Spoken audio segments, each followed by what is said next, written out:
2023년 2월 3일 오늘 하나님의 말씀을 읽어가는 말씀 읽기 365 여러분과 함께 출발합니다. 말씀은 살아있습니다. 말씀은 우리를 변화시킬 수 있습니다. 말씀에는 은혜가 있고 새로운 소망이 솟아나는 그곳입니다. 오늘 그 말씀을 만나시게 되기를 바랍니다. 창세기 35장 하나님이 야곱에게 이르시되 일어나 베델로 올라가서 거기 거주하며 내가 내 형 에서의 낯을 피하여 도망하던 때에 내게 나타났던 하나님께 거기서 제단을 쌓아라 하신지라. 야곱이 이에 자기 집안 사람과 자기와 함께한 모든 자에게 이르되 너희 중에 있는 이방 신상들을 버리고 자신을 정결하게 하고 너희들의 의복을 바꾸어 입어라.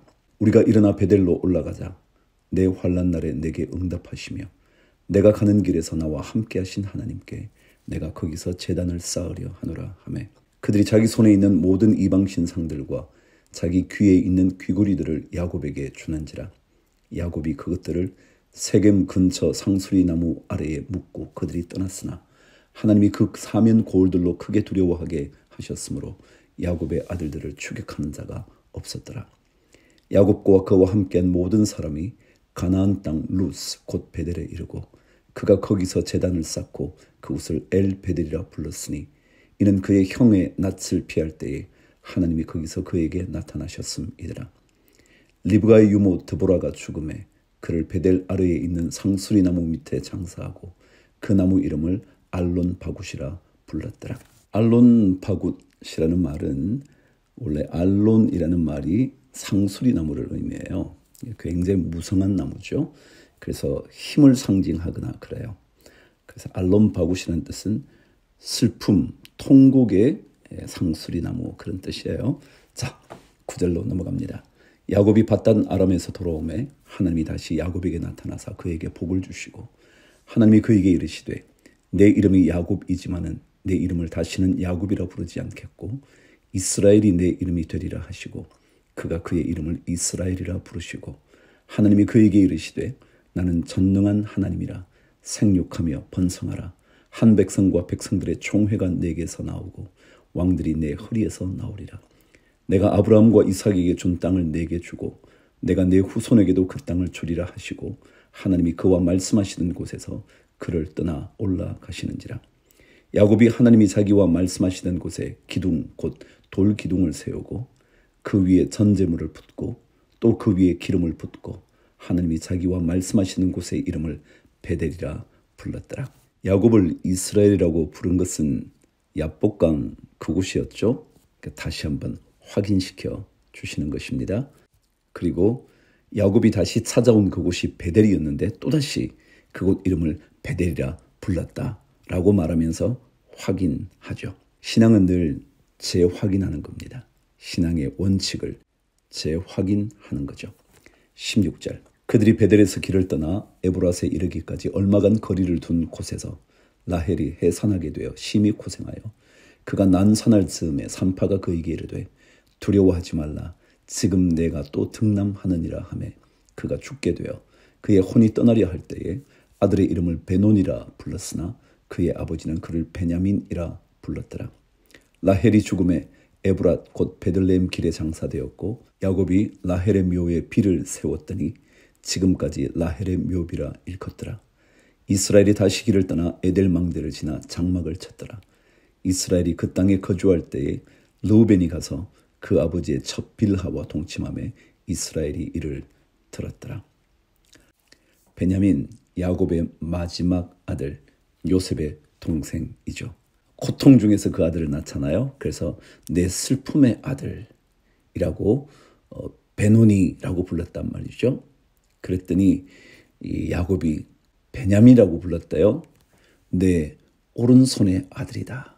내 오른손의 아들이다. 그렇게 베냐민 그에게 준 어떤 집안에서의 꽤나 중요한 위치를 상징하는 의미를 담아 주었습니다. 자, 계속해서 읽어갑니다. 야곱의 아들은 12이라. 레아의 아들들은 야곱의 장자 르우벤과 그 다음 시므온과 레위와 유다와 이사갈과 스불론이요. 라헬의 아들들은 요셉과 베냐민이며 라헬의 여종 빌하의 아들들은 단과 납달리요. 레아의 여종 실바의 아들들은 갓과 아셀이니 이들은 야곱의 아들들이요 밧단 아람에서 그에게 낳은 자더라. 야곱이 기럇 아르바의 마므레로 가서 그의 아버지 이삭에게 이르렀으니 기럇 아르바는 곧 아브라함과 이삭이 거류하던 헤브론이더라. 이삭의 나이가 180세라. 이삭이 나이가 많고 늙어 기운이 다함에 죽어 자기 열조에게로 돌아가니 그의 아들 에서와 야곱이 그를 장사하였더라. 아멘. 36장. 에서의 자손 족보 등장합니다. 한번 들어보실래요? 에서 곧 에돔의 족보는 이러하니라. 에스가 가나안 여인 중 헷 족속 엘론의 딸 아다와 히위 족속 시브온의 딸인 아나의 딸 오홀리바마를 자기 아내로 맞이하고 또 이스마엘의 딸 느바요스의 누이 바스맛을 맞이하였더니 아다는 엘리바스를 에서에게 낳았고 바스맛은 루엘을 낳았고 오홀리바마는 여우스와 얄람과 고라를 낳았으니 이들은 에서의 아들들이요 가나안 땅에서 그에게 태어난 자들이더라. 에스가 자기 아내들과 자기 자녀들과 자기 집의 모든 사람과 자기의 가축과 자기의 모든 짐승과 자기가 가나안 땅에서 모은 모든 재물을 이끌고 그의 동생 야곱을 떠나 다른 곳으로 갔으니 두 사람의 소유가 풍부하여 함께 거주할 수 없음이르라. 그들이 거주하는 땅이 그들의 가축으로 말미암아 그들을 용납할 수 없었더라. 이에 에서 곧 에돔이 세일산에 거주하니라. 세일산에 있는 에돔 족속의 조상 에서의 족보는 이러하고 그 자손의 이름은 이러하니라. 에서의 아내 아다의 아들은 엘리바스요 에서의 아내 바스맛의 아들은 르우엘이며 엘리바스의 아들들은 대만과 오말과 스보와 가담과 그나서요. 에서의 아들 엘리바스의 첩 딥나는 아말렉을 엘리바스에게 낳았으니 이들은 에서의 아내 아다의 자손이며 르우엘의 아들들은 나핫과 세라와 삼마와 미사니 이들은 에서의 아내 바스맛의 자손이며 시브온의 손녀 아나의 딸 에서의 아내 오홀리바마의 아들들은 이러하니 그가 여우스와 얄람과 고라를 에서에게 낳았더라. 에서 자손 중 족장은 이러하니라.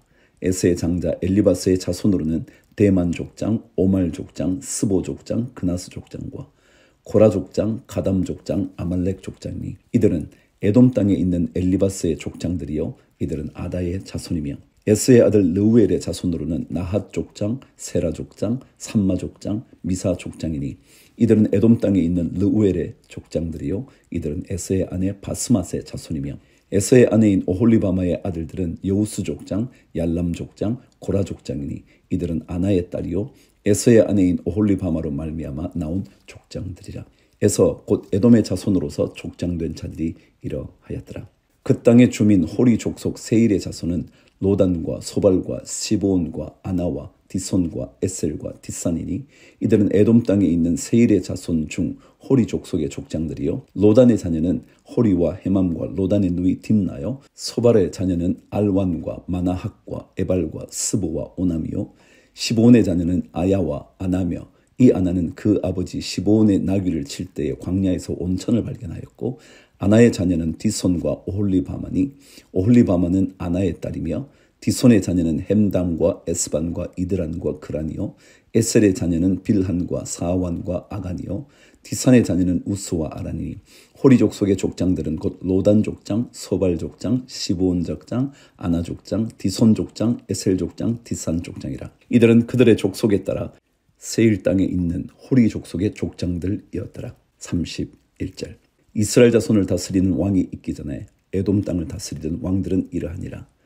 부올의 아들 벨라가 에돔의 왕이 되었으니 그 도승의 이름은 딘하바며 벨라가 죽고 보스라 사람 세라의 아들 요밥이 그를 대신하여 왕이 되었고 요밥이 죽고 대만 족속의 땅에 후삼이 그를 대신하여 왕이 되었고 후삼이 죽고 부닷의 아들 곧 모압들에서 미디안 족속을 친 하닷이 그를 대신하여 왕이 되었으니 그 도성 이름은 아윗이며 하닷이 죽고 마스르가의 삼나가 그를 대신하여 왕이 되었고 삼나가 죽고 유브라데 강변 르호봇의 사울이 그를 대신하여 왕이 되었고 사울이 죽고 악볼의 아들 바알 하난이 그를 대신하여 왕이 되었고 악볼의 아들 바알 하난이 죽고 하달이 그를 대신하여 왕이 되었으니 그 도성의 이름은 바우며 그의 아내의 이름은 무헤다벨이니 마드렛의 딸이요 메사합의 손녀더라. 에서에게서 나온 족장들의 이름은 그 종족과 거처와 이름을 따라 나누면 이러하니 딥나 족장, 알와 족장, 여댓 족장, 오홀리바마 족장, 엘라 족장, 비논 족장, 그나스 족장, 대만 족장, 밉살 족장, 막디엘 족장, 이람 족장이라. 이들은 그 구역과 거처를 따른 에돔 족장들이며 에돔 족속의 조상은 에서더라. 36장 여러분들이 읽으셨는데요. 36장에는 야곱의 족보가 이제 나오기 전에, 야곱의 이야기를 하기 전에 에서의 족보 쭉 적어 놓았어요. 에서의 후손이 에돔이거든요. 에돔의 거주자들과 그 에돔이 거주하는 그곳에 함께 있었던 세일 족속의 족보까지 이렇게 쭉 덧붙여 놓았어요. 자, 내일은 야곱의 후손인 요셉 이야기의 출발 한번 들어보시겠습니다. 마가복음 6장. 예수께서 거기를 떠나사 고향으로 가시니 제자들도 따르니라. 안식일이 되어 회당에서 가르치시니 많은 사람이 듣고 놀라 이르되 이 사람이 어디서 이런 것을 얻었느냐? 이 사람이 받은 지혜와 그 손으로 이루어지는 이런 권능이 어찌 됨이냐? 이 사람이 마리아의 아들 목수가 아니냐? 야고보와 요셉과 유다와 시몬의 형제가 아니냐? 그 누이들이 우리와 함께 있지 아니하냐 하고 예수를 배척한지라.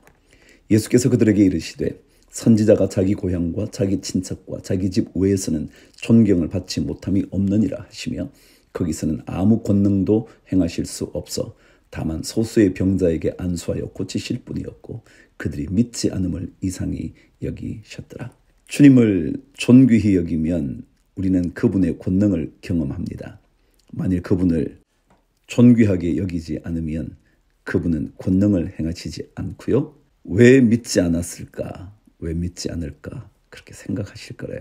이에 모든 촌에 두루 다니시며 가르치시더라. 12 제자를 불러서 둘씩 보내시며 더러운 귀신을 제어하는 권능을 주시고 명하시되 여행을 위하여 지팡이 외에는 양식이나 배낭이나 전대의 돈이나 아무것도 가지지 말며 신만 신고 두벌 옷도 입지 말라 하시고 또 이르시되 어디서든지 누구의 집에 들어가거든 그곳을 떠나기까지 거기 유하라.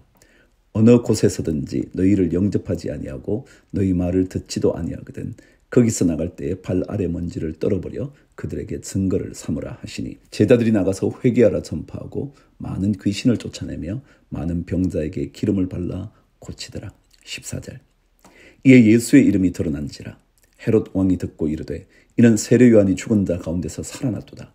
그러므로 이런 능력이 그 속에서 일어나느니라 하고 어떤 이는 그가 엘리야라 하고 또 어떤 이는 그가 선지자니 옛 선지자 중에 하나와 같다 하되 헤롯은 듣고 이르되 내가 목벤 요한 그가 살아났다 하더라. 전에 헤롯이 자기가 동생 빌립의 아내 헤로디아에게 장가든 거로 이 여자를 위하여 사람을 보내어 요한을 잡아 옥에 가두었으니 이는 요한이 헤롯에게 말하되 동생의 아내를 취한 것이 옳지 않다 하였음이라. 헤로디아가 요한을 원수로 여겨 죽이고자 하였으되 하지 못한 것은 헤롯이 요한을 의롭고 거룩한 사람으로 알고 두려워하여 보호하며 또 그의 말을 들을 때에 크게 번민을 하면서도 달갑게 들음이르라. 마침 기회가 좋은 날이 왔으니 곧 헤롯이 자기 생일에 대신들과 천부장들과 갈릴리의 귀인들로 더불어 잔치할새 헤로디아의 딸이 친히 들어와 춤을 추어 헤롯과 그와 함께 앉은 자들을 기쁘게 한지라. 왕이 그 소녀에게 이르되 무엇이든지 내가 원하는 것을 내게 구하라 내가 주리라 하고 또 맹세하기를 무엇이든지 내가 내게 구하면 내 나라의 절반까지라도 주리라 하거늘 그가 나가서 그 어머니에게 말하되 내가 무엇을 구하리이까?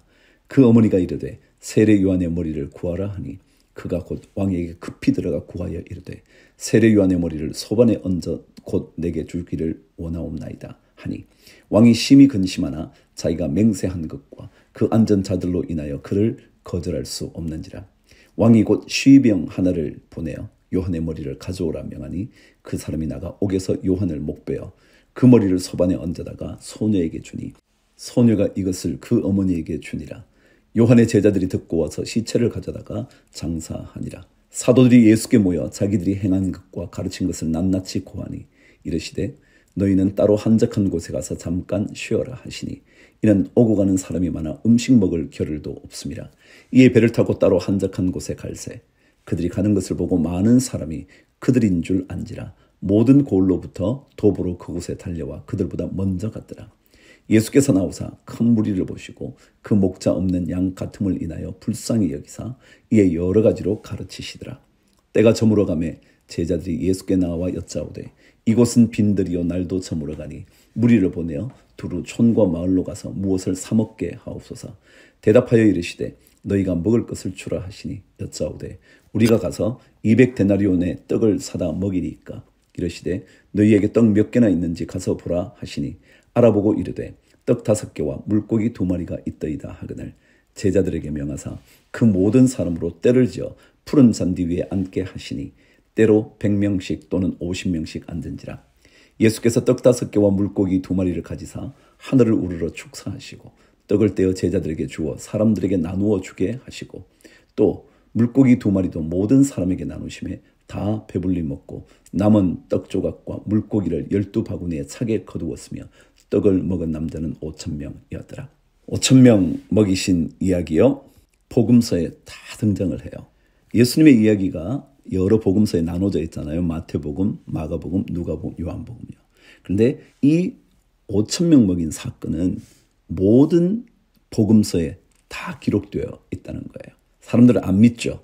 복음서를 기록한 4명의 저자들이 하나같이 동일하게 기록한 내용이 바로 오병이어의 역사예요. 확실하다는 거죠. 자, 45절. 예수께서 즉시 제자들을 제초가사 자기가 무리를 보내는 동안에 배 타고 앞서 건너편 베세다로 가게 하시고 무리를 작별한 후에 기도하러 산으로 가시니라. 저물매 배는 바다 가운데 있고 예수께서는 홀로 무태 계시다가 바람이 거스름으로 제자들이 힘겹게 노젓는 것을 보시고 밤 4경쯤에 바다 위로 걸어서 그들에게 오사 지나가려고 하시매 제자들이 그가 바다 위로 걸어오심을 보고 유령인가 하여 소리 지르니 그들이 다 예수를 보고 놀람이라. 이에 예수께서 곧 그들에게 말씀하여 이르시되 안심하라 내니 두려워하지 말라 하시고 배에 올라 그들에게 가시니 바람이 그치는지라. 제자들이 마음에 심히 놀라니 이는 그들이 그 떡 떼시던 일을 깨닫지 못하고 도리어 그 마음이 둔하여 졌음이러라. 방금 전에 5,000명 먹이신 기적을 보고 난 다음에도요, 무리로 걸어오신 예수님을 보고 놀랐다뇨. 유령이라 생각했다뇨. 그러면서 그들이 어떻게 된 일이지? 라고 생각했다는 것은 참 진짜 놀라운 일 아닌가요? 우린 주님의 능력을 경험하면서도 주님이 정말 이러실 수 있어? 아닐 텐데? 라고 자꾸 생각을 해요. 믿음을 키우십시오. 53절. 건너가 게네사렛 땅에 이르러 대고 배에서 내리니 사람들이 곧 예수신 줄을 알고 그 온 지방으로 달려 돌아다니며 예수께서 어디 계시다는 말을 듣는 대로 병든 자를 침상째로 메고 나오니 아무데나 예수께서 들어가시는 지방이나 도시나 마을에서 병자를 시장에 두고 예수께 그의 옷가에라도 손을 대게 하시기를 간구하니 손을 대는 자는 다 성함을 얻으니라. 아멘. 욥기 2장. 다시 사탄이 욥을 시험하죠. 또 하루는 하나님의 아들들이 와서 여호와 앞에 서고 사탄도 그들 가운데에 와서 여호와 앞에 서니 여호와께서 사탄에게 이르시되 내가 어디서 왔느냐. 사탄이 여호와께 대답하여 이르되 땅을 두루 돌아 여기저기 다녀왔나이다. 여호와께서 사탄에게 이르시되 내가 내 종 욥을 주의하여 보았느냐. 그와 같이 온전하고 정직하여 하나님을 경외하며 악에서 떠난 자가 세상에 없느니라. 내가 나를 충동하여 까닭 없이 그를 치게 하였어도 그가 여전히 자기의 온전함을 굳게 지켰느니라. 사탄이 여호와께 대답하여 이르되 가죽으로 가죽을 바꾸오니 사람이 그의 모든 소유물로 자기의 생명을 바꾸올지라. 이제 주의 손을 펴서 그의 뼈와 살을 치소서. 그리하시면 틀림없이 주를 향하여 욕하지 않겠나이까. 여호와께서 사탄에게 이르시되 내가 그를 내 손에 맡기노라. 다만 그의 생명은 해하지 말지니라. 사탄이 이에 여호와 앞에서 물러가서 욥을 쳐서 그의 발바닥에서 정수리까지 종기가 나게 한지라. 욥이 제 가운데 앉아서 질그릇 조각을 가져다가 몸을 긁고 있더니 그의 아내가 그에게 이르되 당신이 그래도 자기의 온전함을 굳게 지키느냐. 하나님을 욕하고 죽으라. 그가 이르되 그대의 말이 한 어리석은 여자의 말 같도다. 우리가 하나님께 복을 받았은즉 화도 받지 아니하겠느냐 하고 이 모든 일에 욥이 입술로 범죄하지 아니하니라. 믿음은 하나님께서 어떤 것을 주셔도 받는 거거든요. 좋아 보이는 것만 선택하는 것이 아니고요. 좋지 않은 일에도 불구하고 받아들이는 거죠. 욥의 놀라운 고백처럼 말이죠. 우리가 하나님께 복을 받았다면 때때로 내리시는 재앙도 받지 않겠냐고. 11절. 그때에 욥의 친구 세 사람이 이 모든 재앙이 그에게 내렸다 함을 듣고 각각 자기 지역에서부터 이르렀으니 곧 대만 사람 엘리바스와 수아 사람 빌닷과 나아마 사람 소발이라.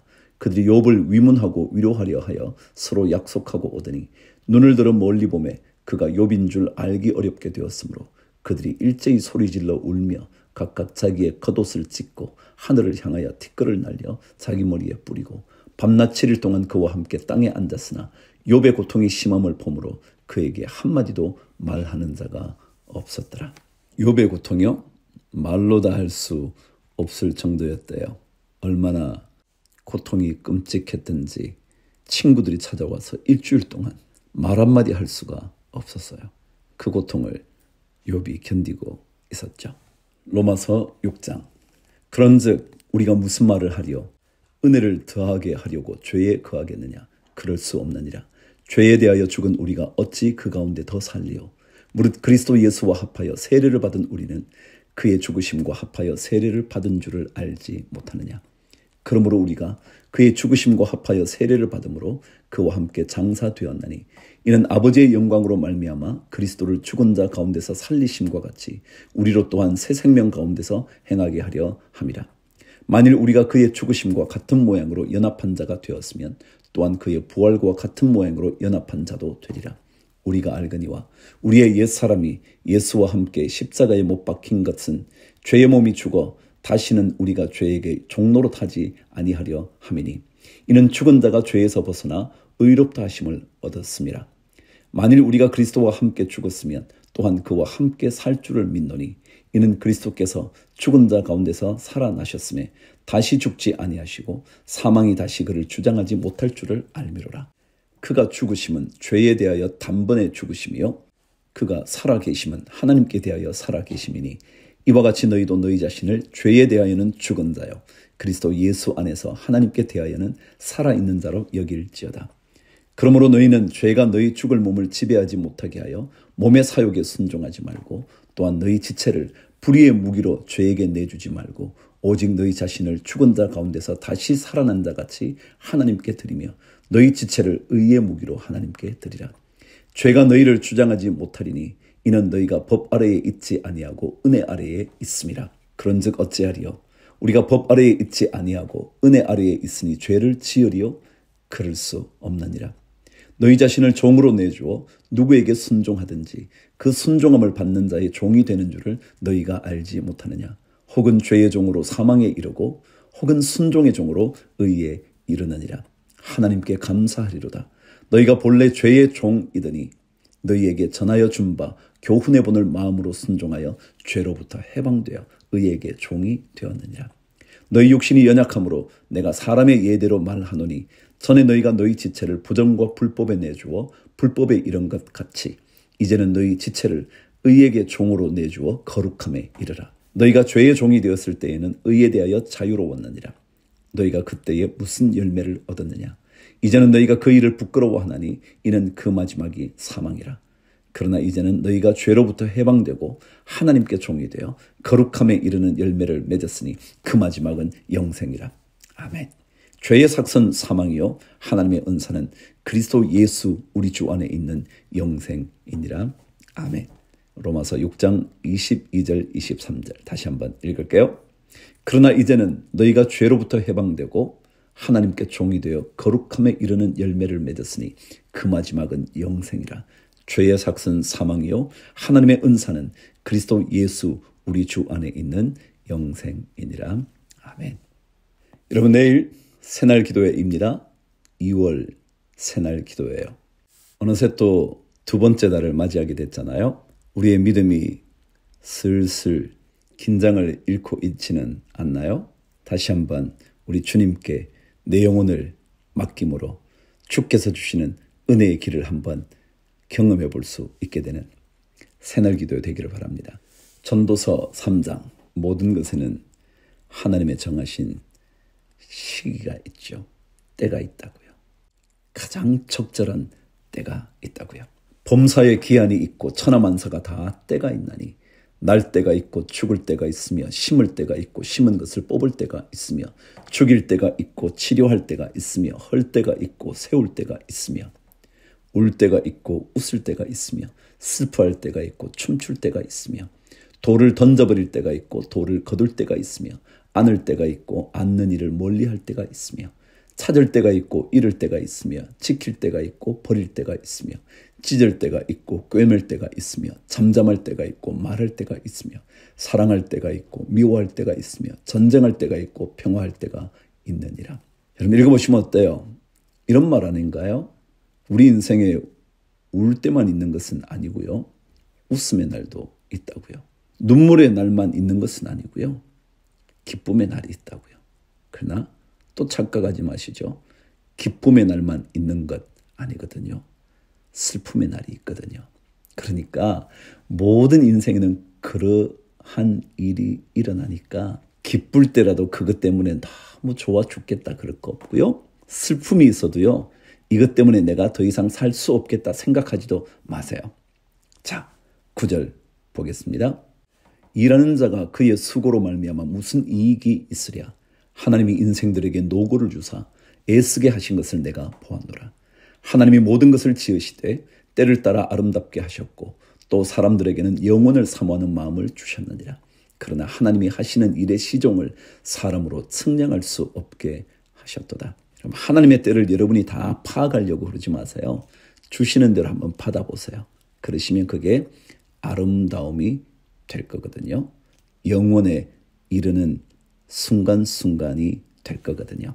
사람들이 사는 동안에 기뻐하며 선을 행하는 것보다 더 나은 것이 없는 줄을 내가 알았고 사람마다 먹고 마시는 것과 수고함으로 낙을 누기려는 그것이 하나님의 선물인 줄도 또한 알았도다. 하나님께서 행하시는 모든 것은 영원히 있을 것이라 그 위에 더할 수도 없고 그것에서 덜할 수도 없나니 하나님이 이같이 행하심은 사람들이 그의 앞에서 경외하게 하려 하심인 줄을 내가 알았도다. 이제 있는 것이 옛적에 있었고 장래에 있을 것도 옛적에 있었나니 하나님은 이미 지난 것을 다시 찾으시느니라. 또 내가 해 아래에서 보건대 재판하는 곳 거기에도 악이 있고 정의를 행하는 곳 거기에도 악이 있도다. 여러분 그렇지 않나요? 재판은 전부 다 올바르게 되던가요? 아니요, 그렇지 않던데요. 재판하는 그곳에도 부정한 것들이 있고요. 악이 있더라고요. 그게 우리 인생살이라고요. 내가 내 마음속으로 이르기를 의인과 악인을 하나님이 심판하시리니 이 모든 소망하는 일과 모든 행사에 때가 있음이라 하였으며 내가 내 마음속으로 이르기를 인생들의 일에 대하여 하나님이 그들을 시험하시리니 그들이 자기가 짐승과 다름이 없는 줄을 깨닫게 하려 하심이라 하였노라. 인생이 당하는 일을 짐승도 당하나니 그들이 당하는 일이 일반이라. 다 동일한 호흡이 있어서 짐승이 죽음같이 사람도 죽으니 사람이 짐승보다 뛰어남이 없음은 모든 것이 헛됨이로다. 우리의 인생이 하나님을 떠나고 나면 그것은 짐승과 다를 바 없어요. 다 살다가 가는 건데요. 근데 그렇지 않거든요. 하나님이 있으면 하나님의 호흡이 있으면 하나님의 생기가 있으면 그는 영혼의 존재가 되는 거예요. 영적인 존재가 된다고요. 그 영적인 존재는 동물들처럼 사는 인생이 아니거든요. 먹고 마시고 그러다 죽는 게 아니라고요. 20절 다 흙으로 말미암았으므로 다 흙으로 돌아가나니 다 한 곳으로 가거니와 인생들의 혼은 위로 올라가고 짐승의 혼은 아래 곧 땅으로 내려가는 줄을 누가 알랴. 그러므로 나는 사람이 자기 일에 즐거워하는 것보다 더 나은 것이 없음을 보았나니 이는 그것이 그의 몫이기 때문이라. 그의 뒤에 일어날 일이 무엇인지를 포기하려고 그를 도로 데리고 올 자가 누구이랴. 자신에게 주어진 것 감사하면서 지내는 게 최고래요. 그건 하나님께서 주시는 거니까 감사함으로 받으면 버릴 게 없잖아요. 여러분 내일 뵙도록 할게요. 내일 뵙죠. 힘찬 발걸음으로 여러분과 내일 만나 뵙기를 바랍니다. 한 달 동안의 모든 기쁨과 슬픔, 아픔 내려놓고요. 새 출발 하시죠. 새로운 다짐을 하시죠. 믿음의 결단 말이죠. 새날 기도에 여러분의 날이 되기를 축복합니다. 오늘도 주님 말씀과 함께 힘차게 주를 외워 화이팅!